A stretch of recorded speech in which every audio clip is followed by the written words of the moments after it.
Hi everybody, it's Parallax Abstraction, and this is the audio version of Geek Bravado blog post, so that was E3 2016.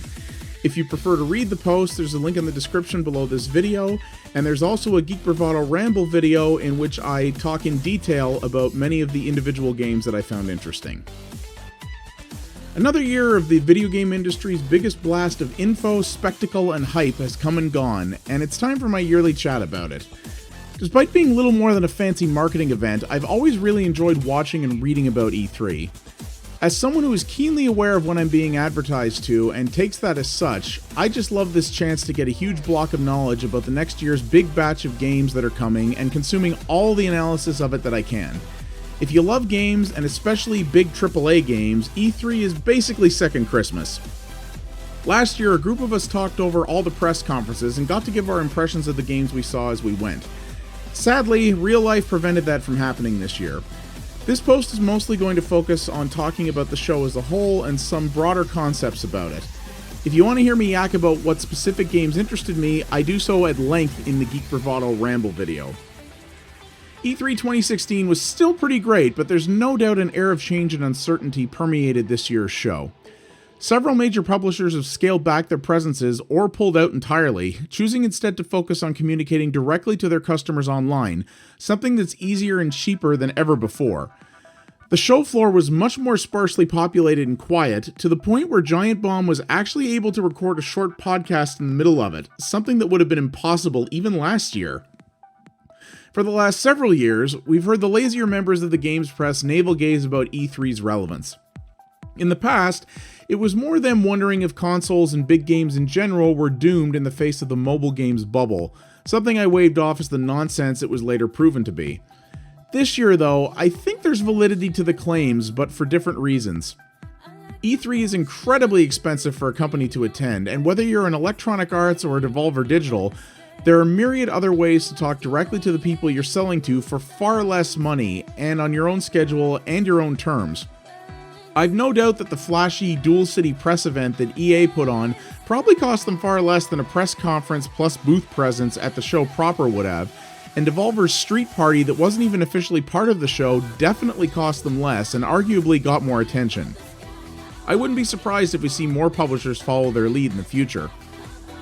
E3's never been so much about the games press as getting the attention of the mainstream press, but in the era of YouTube and Twitch, quote, influencers, unquote, even they aren't really that important in the grand scheme of things. I don't know how the ESA can alter E3 to combat this change. Maybe they can't, and going forward we'll see a much smaller show, or perhaps it'll just disappear after a while.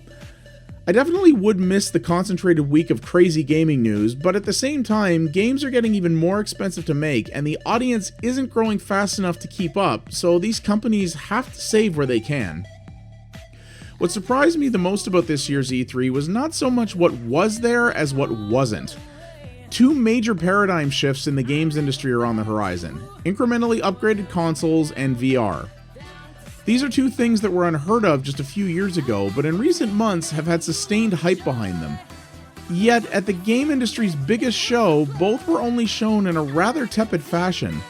Sony didn't talk about the next PS4 at all, and beyond a teaser video, Microsoft said next to nothing about Project Scorpio, instead focusing on the smaller but no more powerful Xbox One S that's coming later this year. We also got no word from Nintendo on their next system. As for VR, it was certainly there, but I was shocked to how little a degree. Sony is shipping PlayStation VR this year, but only devoted a few minutes of their press conference to it, largely showing off another batch of gimmicky tech demos or, quote, experiences, unquote, it will launch with, and few full games. A couple of publishers have either VR add-ons for existing games coming or some experiments of their own, but that was it. I get that Sony is probably going to dedicate their PlayStation Experience fan show to really pushing PlayStation VR, but its muted showing at E3 was a real surprise. The hype over VR went from everyone constantly saying, quote, this game would be so awesome in VR, unquote, to them now saying it has potential, but there's little to play on it and none of it's worth the price of admission.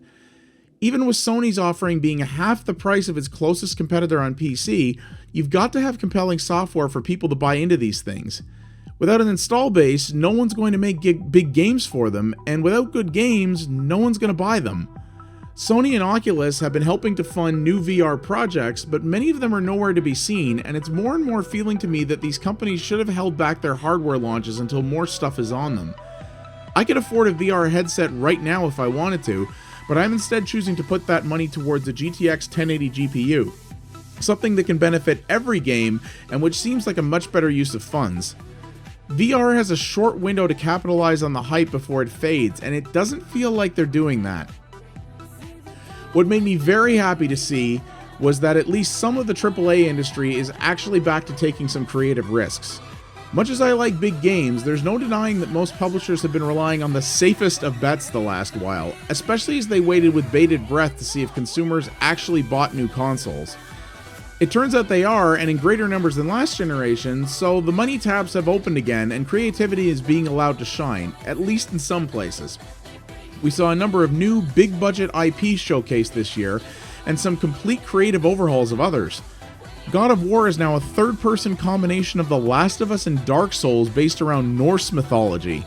Resident Evil 7 looks more like Silent Hill-style horror and has full VR support. The new Call of Duty is mostly in space. The new Battlefield 1 is set in World War I.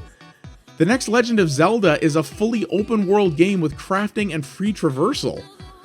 While the big games industry will never be as experimental as the indie space, it's clear they feel more comfortable taking risks now, even going so far as to flip traditional cash cow franchises on their ear.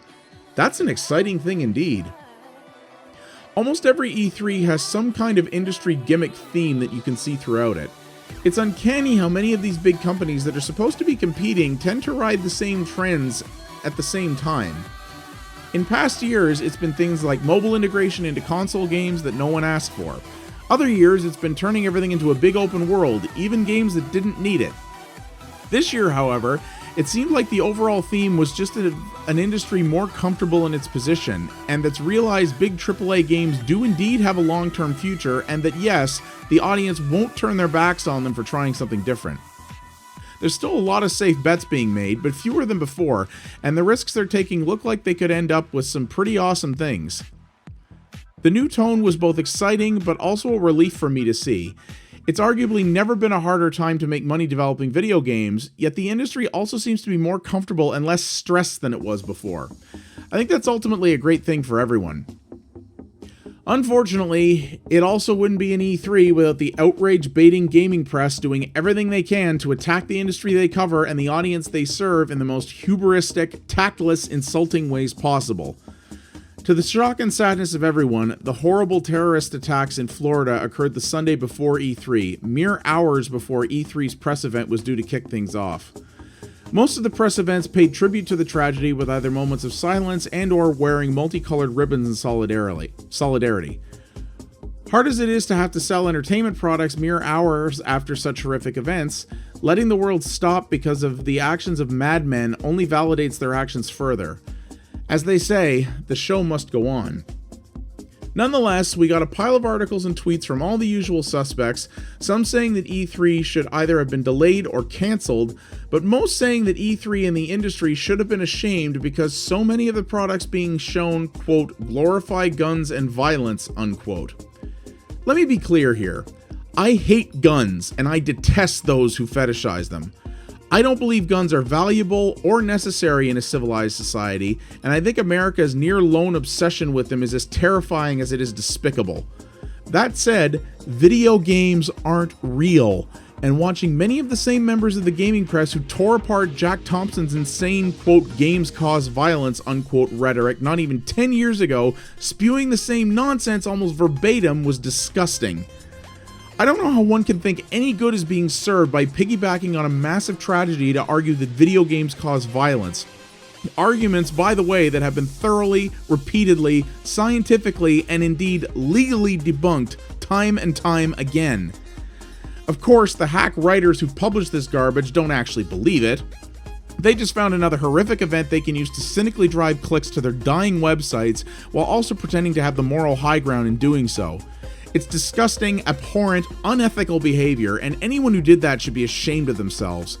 Have the business models of these sites become so broken that this is the only way they can hope to survive as YouTube and Twitch continue to eat their lunch? And if so, what does it say about the character and ethical standards of those who put their names on this stuff?